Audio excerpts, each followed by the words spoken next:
Dear Patriots, before the news starts, please subscribe to our patriotic channel by clicking the subscribe button. Give us a thumbs up to this video. Don't forget to leave your opinion below in the comments section. Share the news on Facebook and Twitter so you friends see it. Thank you. After supporting Anthem kneelers, Kobe Bryant says unforgivable thing about Trump. The NFL is in the middle of a PR nightmare. Ratings are plummeting and public perception of the brand has been cut in half, but that hasn't stopped other professional athletes from supporting the Anthem protest at the center of the NFL's collapse. This week, The Hollywood Reporter asked NBA legend Kobe Bryant what he would do during the Anthem if he were still playing professionally. "Kneel," he responded. Seriously? Bryant is among the most privileged men in the United States, not to mention filthy rich. These protests aren't accomplishing anything. Americans aren't inspired by these rich ball players protesting their country. They're disgusted by it. And Bryant didn't stop there. Bryant went on to insult the president, claiming Donald Trump should focus on serving, not leading. The comments are ironic, considering the aging Bryant led the Lakers through multiple miserable seasons before finally retiring. He cared more about his ego than serving the greater good of the team. But he's telling Trump to be different? Right. Share if you're tired of millionaire athletes protesting America. But don't expect them to change. They hate this country more than they care about their fans.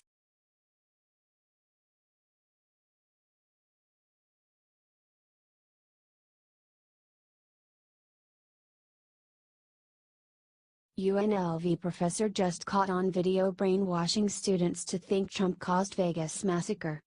University professors have managed to sink even lower into the liberal cesspool than ever before. Now, a professor at the University of Las Vegas, Nevada was caught on camera literally trying to brainwash her students to believe President Trump caused the horrible Vegas massacre. Tessa Winkleman, an assistant professor at UNLV, was caught on video telling her History 407 class the insane reasoning that made her blame the president for the tragedy. Winkleman told her class, "Since the video is very hard to hear. Right when he got elected, I told my classes, 3 semesters ago, that some of us won't be affected by this presidency, but others are going to die. Other people will die because of this." The lunatic professor continued. He's threatened to declare violence against North Korea and other places. And words, especially if they're coming from someone who is the president, have consequences. I don't know that these events would have inevitably happened whether or not he got elected, but he has rhetorical powers every president has to encourage or to discourage violence. So far all he's done is to encourage violence. It is completely unacceptable that a teacher at a publicly funded university can say this garbage to her students. We need to make it clear that we will not accept it. First of all, share this article out. Then find a way to contact UNLV and tell them to fire Tessa Winkleman for lying instead of teaching.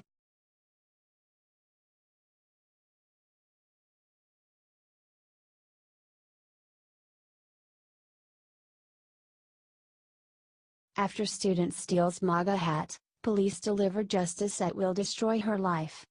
Last month, at University of California, Riverside, a leftist student named Edith Macias stole a "Make America Great Again" hat off the head of a Republican student.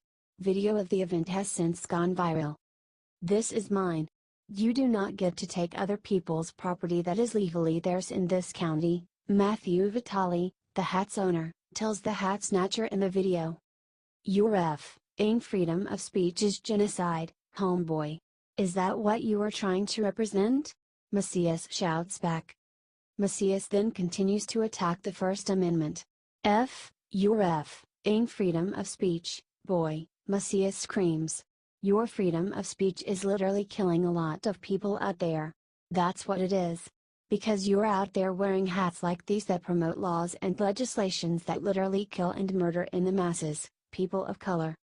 Now, according to Fox News, the police say the theft is a felony, and Vitale will be pursuing charges. "Honestly, this isn't me trying to get revenge on her," Vitale said during a Fox News radio interview. "This is me just trying to say, look, Behavior like this is not tolerated in this country. There are individual rights and individual freedoms that we are granted as per the Constitution, that everybody's granted. It doesn't matter what your beliefs are. Leftist students have been taught that there are no consequences for liberal crimes. Hopefully, Macias is about to find out the opposite. The law matters more than their liberal feelings. Comment MAGA. And share if you're tired of college students attacking the First Amendment. They want to silence those who want to make America great again. Let's get even louder in response.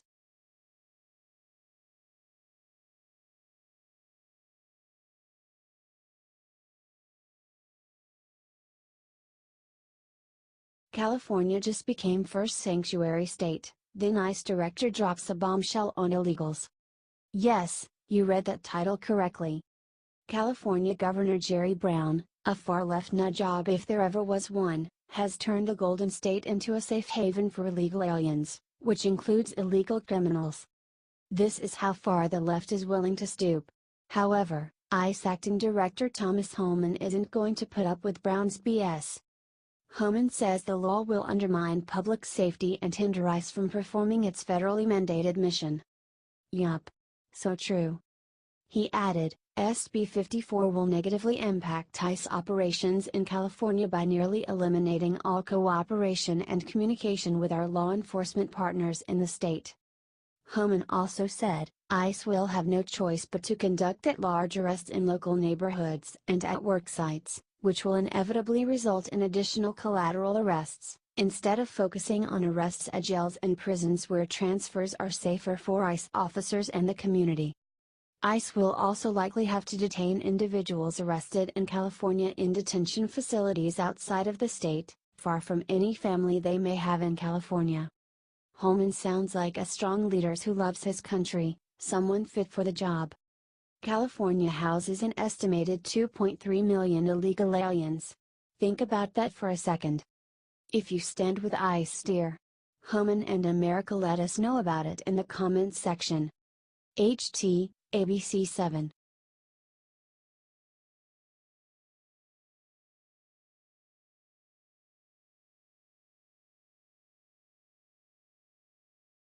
What Sarah Huckabee Sanders just said about San Juan Mayor's nasty shirt made all hell break loose in the press room.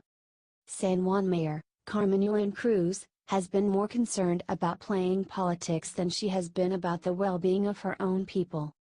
Instead of attending important meetings with FEMA and other officials, Cruz has been visiting news outlets with the sole purpose of trashing our president. She even went as far as wearing a shirt with the word nasty on it, referencing the time candidate Trump called Hillary a nasty woman. The move was both childish and inappropriate for someone in her position. Sarah Huckabee Sanders was asked about the mayor's choice of attire by a reporter and she didn't mince her words one bit. I think that it is sad that the mayor of San Juan chose to make that a political statement instead of a time of focusing on the relief efforts, Sanders said. Sanders went on to explain that Cruz had a perfect opportunity to say anything she wanted to Trump while he was meeting with Puerto Rican officials, but instead she sat in silence like a coward. The president invited her to be part of that conversation. He specifically asked in the meeting where many were present, including a couple dozen other mayors who were very happy with the recovery efforts, the governor, the congresswoman, Sanders said. He opened the floor up for discussion, and she actually made zero comments, she continued. Sanders said that if Cruz wanted a lifeline for her people instead of headlines for herself, she had the opportunity. To me, that would have been the time and the place that she should have weighed in and asked for what she needed, and laid out what she was asking for San Juan. She didn't, Sanders said.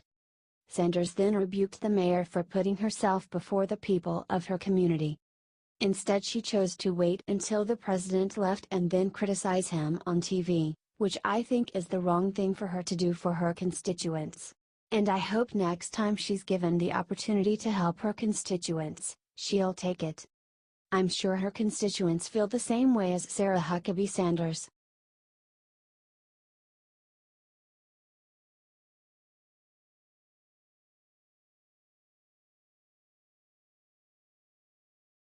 Trump just walked up to the mic and destroyed Cuba and Venezuela with 8 words. Donald Trump loves freedom, and he's not afraid to condemn those who don't.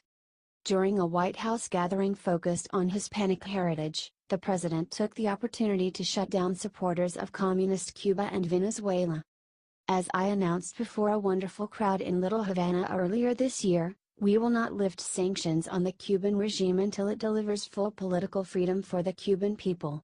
The same failed communist ideology that has brought oppression to Cuba has brought nothing but suffering and misery everywhere and every place it has been anywhere in the world, Trump told the audience. Then, to a cheering crowd, Trump added, "Communism is the past. Freedom is the future." Then, he commented on the disaster unfolding in Venezuela. "We also stand with the people of Venezuela who are suffering under the ruthless socialism of the Maduro regime," Trump said. "We reject socialist oppression and we call for the restoration of democracy and freedom for the citizens of Venezuela." Trump certainly knows how to make a statement. He knows how to say it and where to say it. Comment "Communism sucks." And share if you support Trump's attack on Cuba and Venezuela. He stands for freedom and so should we.